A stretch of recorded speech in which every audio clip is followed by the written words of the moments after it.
Imagine waking up not in a modern city but in a small camp 40,000 years ago. No houses, no governments, no marriage certificates, no wedding rings, just a small tribe trying to survive another day. Now ask one simple question. How many wives did an ancient man have? Most people picture the same image. A powerful hunter standing beside several women, dozens of children running around the camp. Movies love that picture. But was history actually like that, or have we misunderstood our ancestors entirely? To find out, we have to go back to the very beginning of human society, long before kingdoms, before cities, before written history. Early humans lived in small groups, usually 20 to 50 people, and everyone depended on everyone else. Hunters brought back meat. Women gathered fruits, roots, and edible plants. Elders passed down knowledge. Children learned by watching. Every member mattered because survival was never guaranteed. Food was limited, life was dangerous, and every extra person was another mouth to feed. In a world like that, would one man really support several wives? Most anthropologists say probably not. Among many hunter-gatherer societies, long-term one-on-one partnerships were the norm, not because of any written law, but because raising a child took teamwork. Human infants are unlike almost any other animals. They need years of protection, food, and constant attention. One parent alone usually couldn't provide all of it. Two could. That doesn't mean every tribe followed the same pattern. Some did allow a powerful hunter or a respected leader to take a second wife, but almost always only if he could provide enough food, protection, and resources to support a larger family. This was never about luxury. It was about survival, because in ancient life, every decision was tied to food, safety, and the future of the group. Then everything changed. As humans spread across the world, agriculture appeared, villages grew into cities, and chiefs became kings. Marriage stopped being only about survival and became something new, a symbol of wealth, power, and status. That shift would completely rewrite the history of marriage, and it's what let some of the history's most powerful rulers marry far more wives than an ordinary person could ever imagine. For thousands of years, most people lived simple lives. A small family, a small shelter, a daily struggle to get by. Then agriculture changed everything. Fields replaced forests. Villages became towns, and towns became kingdoms. For the first time in history, some people owned far more land, animals, and food than everyone else. And with that wealth came power, and with power came new traditions. Among ordinary farmers, though, almost nothing changed. Most men still had exactly one wife, not because they were forced to, but because supporting a larger family took resources most people simply didn't have. Every child needed feeding, every wife needed protecting, every household meant more work. Very few families could afford to expand. Kings were a different story entirely. A king could control thousands of hectares of land, thousands of animals, entire armies. A palace stocked with more food than a village would eat in months. For rulers like this, marriage stopped being a family decision and became politics. Picture two neighboring kingdoms. Instead of a costly war, a king marries the daughter of a rival ruler, and suddenly the two kingdoms are allies, trade opens, both sides grow stronger. Across many ancient civilizations, royal marriages were political contracts, not love stories. Kings married princesses from other regions to strengthen alliances and expanded their households to secure more heirs, because the larger the kingdom, the more it mattered who would inherit it if a prince died young. That's the real reason many rulers kept multiple wives or royal consorts. Here's the detail most people miss, though. Even inside those same kingdoms, the average farmer, blacksmith, hunter, or merchant lived a completely different life. History remembers kings because they left behind palaces, temples, and written records. Ordinary families left almost nothing behind, and yet they made up the overwhelming majority of humanity. Walk through an ancient village and you wouldn't find a man with 5 wives. You'd find families working the same fields, raising children, trying to make it to the next season. Meanwhile, inside the palace walls, life looked entirely different. Some emperors built enormous royal households. In parts of ancient China, the Middle East, and later imperial courts, certain rulers were recorded keeping hundreds of women. But those rulers were extraordinary exceptions, not everyday reality.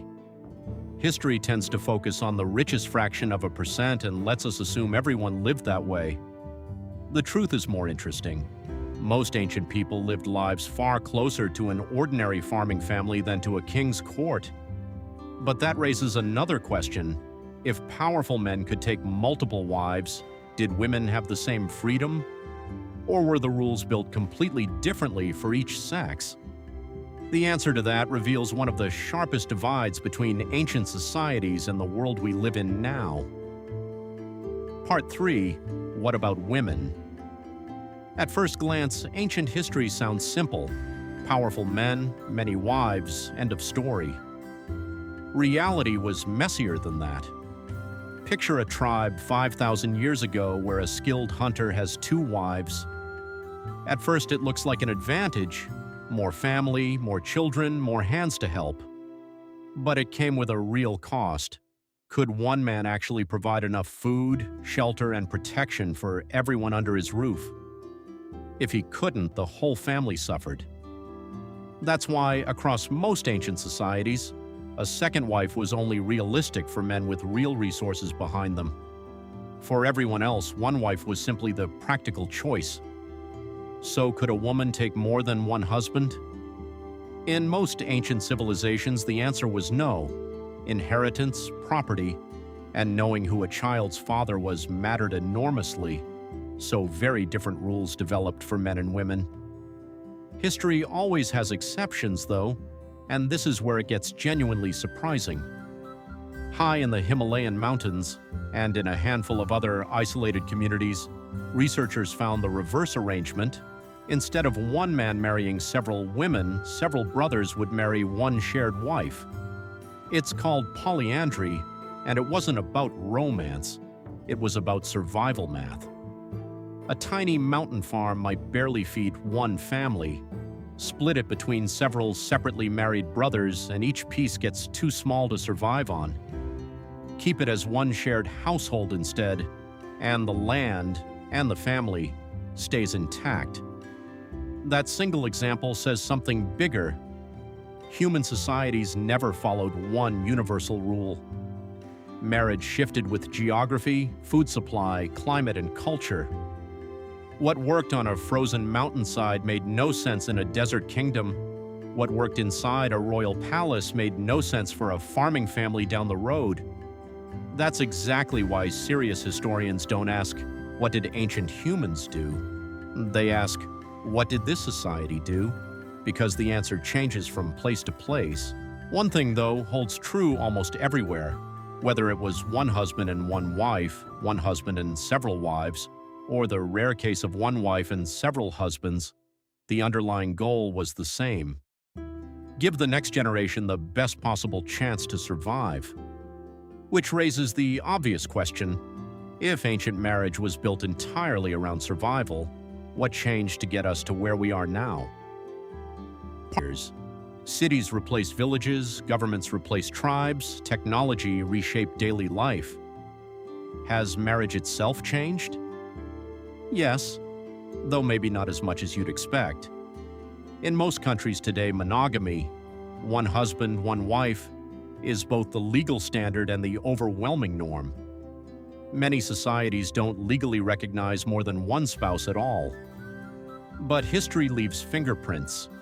In some cultures and countries, polygynous marriage, one man, multiple wives, is still practiced under specific religious or cultural traditions. Even there, though, research consistently shows most men still have exactly one wife. The reason is almost identical to the ancient one. Supporting a single family is already expensive. Housing, food, education, healthcare, daily costs, and raising children today costs far more than it did thousands of years ago. For most families, one marriage is already a full responsibility. What has changed is who gets to choose. Today, people mostly pick their own partners. for love, friendship, shared values, compatibility. Thousands of years ago, marriages were far more often arranged by parents, elders, or rulers. That shift from marriage as a survival contract to marriage as a personal choice might be one of the biggest changes in the entire history of the institution. And yet the most surprising discovery might be how little the underlying need has changed.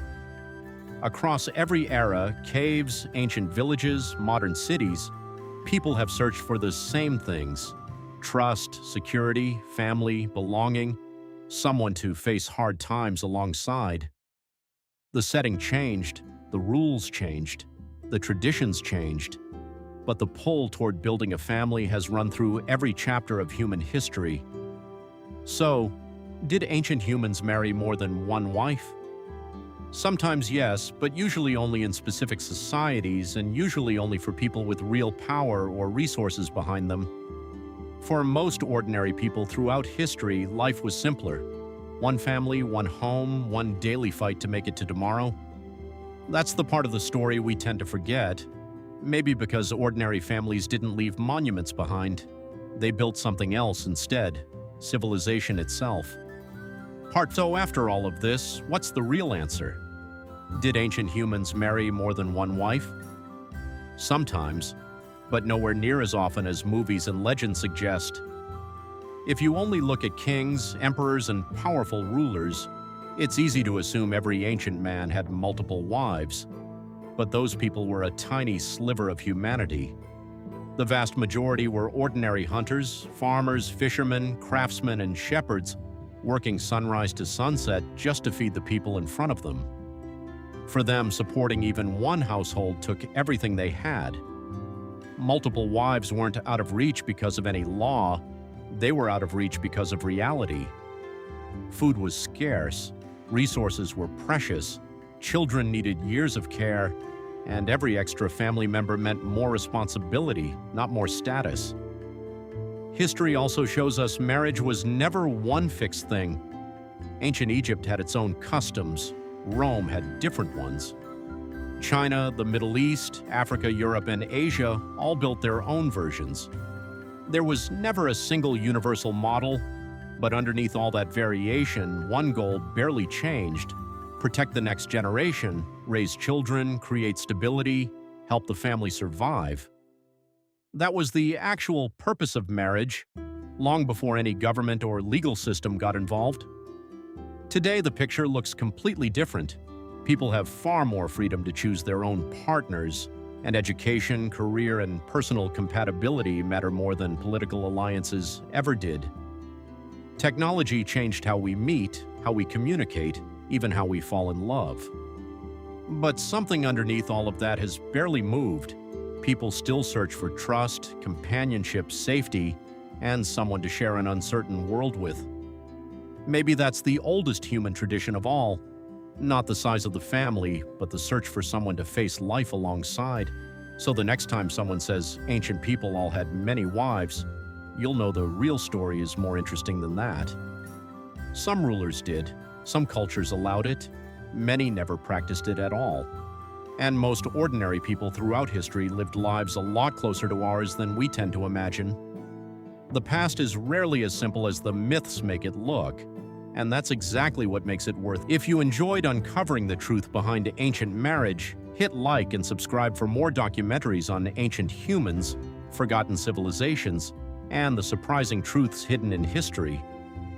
Tell us in the comments, if you could spend one day living in an ancient civilization, which one would you pick and why? Thanks for watching. We'll see you on the next journey into history.